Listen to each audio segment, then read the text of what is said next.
خداوند کے زندہ کلام میں سے پہلا سلاطین اور اس کا 21واں باب۔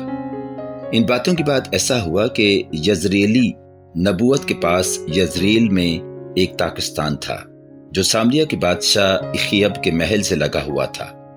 سو اخیب نے نبوت سے کہا کہ اپنا تاکستان مجھ کو دے دے تاکہ میں اسے ترکاری کا باغ بناؤں، کیونکہ وہ میرے گھر سے لگا ہوا ہے، اور میں اس کے بدلے تجھ کو اس سے بہتر تاکستان دوں گا، یا اگر تجھے مناسب معلوم ہو تو میں تجھ کو اس کی قیمت نقد دے دوں گا۔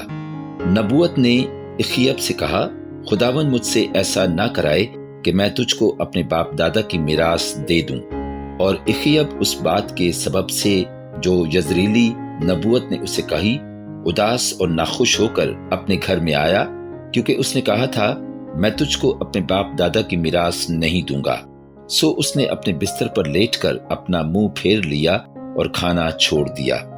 تب اس کی بیوی ایزبل اس کے پاس آ کر اس سے کہنے لگی، تیرا جی ایسا کیوں اداس ہے کہ تو روٹی نہیں کھاتا؟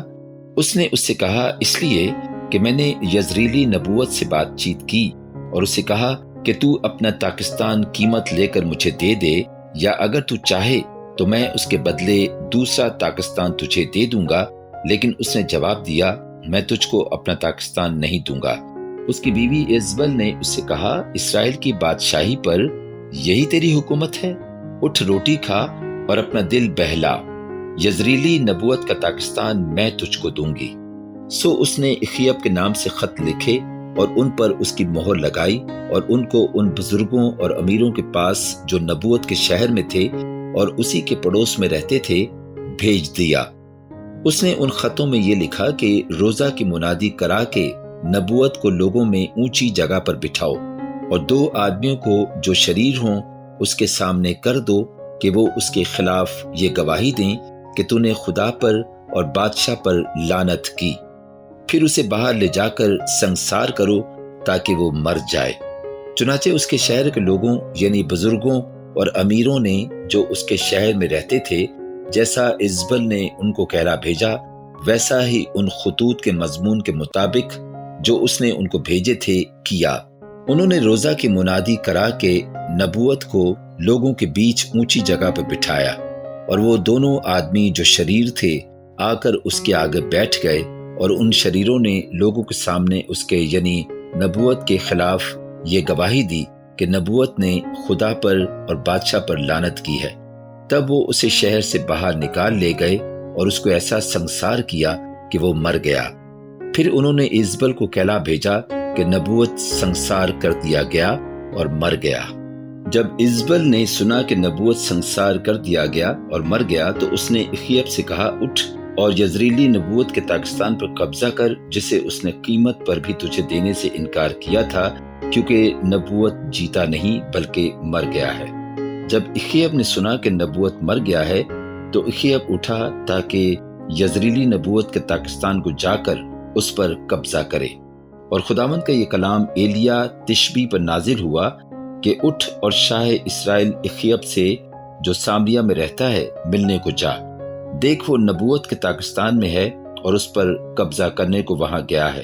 سو تو اس سے یہ کہنا کہ خداوند یوں فرماتا ہے کہ کیا تو نے جان بھی لی اور قبضہ بھی کر لیا؟ سو تو اس سے یہ کہنا کہ خداوند یوں فرماتا ہے کہ اسی جگہ جہاں کتوں نے نبوت کا لہو چاٹا، کتے تیرے لہو کو بھی چاٹیں گے۔ اور اخیب نے ایلیا سے کہا، اے میرے دشمن، کیا میں تجھے مل گیا؟ اس نے جواب دیا کہ تو مجھے مل گیا، اس لیے کہ تو نے خداوند کے حضور بدی کرنے کے لیے اپنے آپ کو بیچ ڈالا ہے۔ دیکھ میں تجھ پر بلا نازل کروں گا اور تیری پوری صفائی کر دوں گا، اور اخیب کی نسل کے ہر ایک لڑکے کو یعنی ہر ایک کو جو اسرائیل میں بند ہے اور اسے جو آزاد چھوٹا ہوا ہے کاٹ ڈالوں گا، اور تیرے گھر کو نبات کے بیٹے یربام کے گھر اور اخیا کے بیٹے بائشا کے گھر کی مانند بنا دوں گا، اس غصہ دلانے کے سبب سے جس سے تو نے میرے غضب کو بھڑکایا اور اسرائیل سے گناہ کرایا۔ اور خداوند نے ایزبل کے حق میں بھی یہ فرمایا کہ یزریل کی فصیل کے پاس کتے ایزبل کو کھائیں گے۔ اخیب کا جو کوئی شہر میں مرے گا اسے کتے کھائیں گے، اور جو میدان میں مرے گا اسے ہوا کے پرندے چٹ کر جائیں گے، کیونکہ اخیب کی مانند کوئی نہیں ہوا تھا جس نے خداوند کے حضور بدی کرنے کے لیے اپنے آپ کو بیچ ڈالا تھا، اور جسے اس کی بیوی ایزبل ابھارا کرتی تھی۔